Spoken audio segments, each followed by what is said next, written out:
Halo semuanya, perkenalkan, nama saya Aditya Nugroho dari kelas MI4702 dengan NIM 104012300316 dari kelompok Ciwidey. Halo semuanya, perkenalkan nama saya Hidan Munabih dengan NIM 104012300106.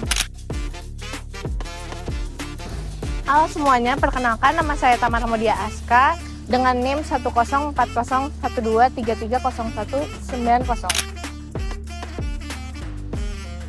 Halo semuanya. Perkenalkan, nama saya Fania Triska Zulkarnain dengan NIM 104123000312. Perkenalkan, nama saya Angelita Pragunarto dengan NIM 104012330263. Jadi, di sini kita akan menjelaskan tugas-tugas yang sudah kita kerjakan Pada mata kuliah Manajemen Operasi dengan dosen pengampu Ibu Mita Karisma. Jadi, selamat menyaksikan. Halo semuanya, baik di sini saya akan menjelaskan tentang Bills of Material dari meja lipat portable. Meja lipat portable adalah solusi praktis untuk ruang kerja fleksibel karena hemat tempat, ringan dan juga mudah dilipat. Produk ini melalui 4 fase siklus hidup, dimulai dari pengenalan lewat media sosial dan juga sistem pre-order, lalu tumbuh dengan peningkatan produksi.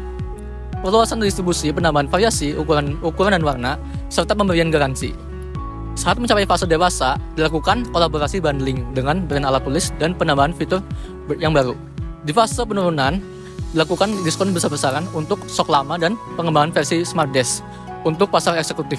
Dari sisi material, meja ini menggunakan papan MDF atau plywood dengan ukuran 80x40 cm, rangka kaki stainless hollow 20x20 mm, engsel heavy duty, serta sambungan baut dan mur M6 yang kokoh.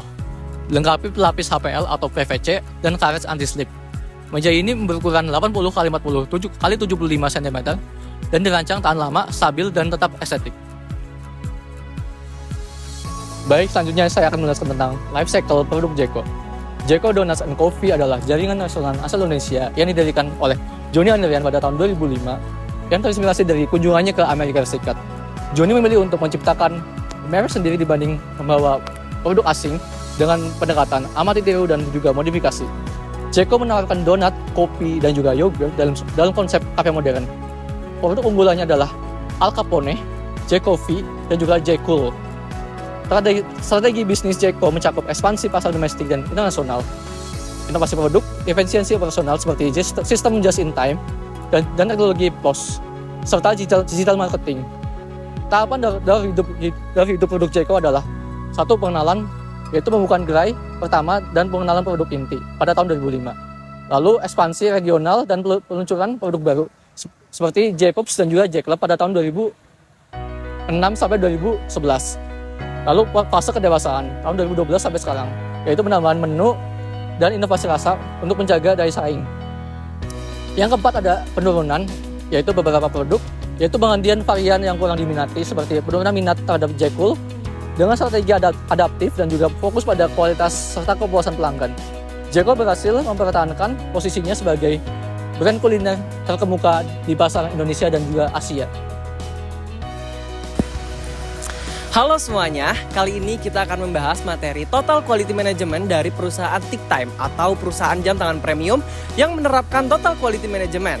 TickTime dikenal dengan desain inovatif, teknologi, presisi, dan bahan berkualitas tinggi untuk pasar global. Mereka juga peduli lingkungan dan etika bisnis. Nama TickTime ini terinspirasi dari bunyi tik sebagai simbol presisi, keandalan, dan gaya hidup elegan. Jenis produk TickTime. TickTime memproduksi berbagai jenis jam tangan. Di antara lainnya, yaitu yang pertama ada jam mekanis. Jam mekanis ini tanpa baterai untuk pecinta mekanisme klasik. Yang kedua ada jam digital atau smartwatch hybrid, yang mana fitur canggih seperti pemantauan kesehatan dan notifikasi. Yang ketiga ada jam klasik atau quartz analog, yang mana desain elegan dengan presisi yang tinggi. Dan yang terakhir jam custom eksklusif, desain khusus sesuai permintaan pelanggan tertentu. TickTime menerapkan manajemen operasi sistematis dalam 7 tahap, mulai dari pemilihan pemasok yang ketat, pengelolaan bahan baku dengan sistem first in first out, dan teknologi barcode atau RFID, hingga proses produksi yang diawasi ketat dengan uji bahan, penggunaan teknologi CNC, dan quality control. Produk yang sudah jadi disimpan dalam gudang dengan sistem digital dan dicek ulang sebelum dikirim menggunakan mitra logistik terpercaya. Pelanggan mendapat layanan pelacakan real-time dan kemasan ramah lingkungan. TickTime juga menjaga komunikasi melalui media sosial dan layanan 24/7, serta menyediakan garansi perbaikan. Semua ini mencerminkan penerapan total quality management secara menyeluruh untuk menjaga kualitas dan daya saing global. Selanjutnya, saya akan menjelaskan tugas week 4, yaitu proses strategi. Mie Gacuan Bojong Soang merupakan salah satu restoran favorit di Bandung karena mengedepankan kualitas makanan dan pelayanan. Mie yang disajikan memiliki tekstur kenyal, tingkat kepedasan yang bisa disesuaikan, dan topping yang bervariasi. Tempatnya bersih, stafnya ramah, dan harganya sangat terjangkau, cocok untuk semua kalangan. Dari segi proses, Mie Gacuan menggunakan strategi yang efisien. Mulai dari pemilihan bahan berkualitas, proses masak cepat, hingga penyajian yang terstruktur, sehingga bisa melayani banyak pelanggan dengan cepat. Lokasinya yaitu berada di Jalan Raya Bojong Soang nomor 281, dekat dengan kampus kita dan pusat keramaian. Dalam operasionalnya, mereka menerapkan konsep lean operation dengan sistem digital, open kitchen, dan prinsip perbaikan berkelanjutan agar semakin efisien dan transparan.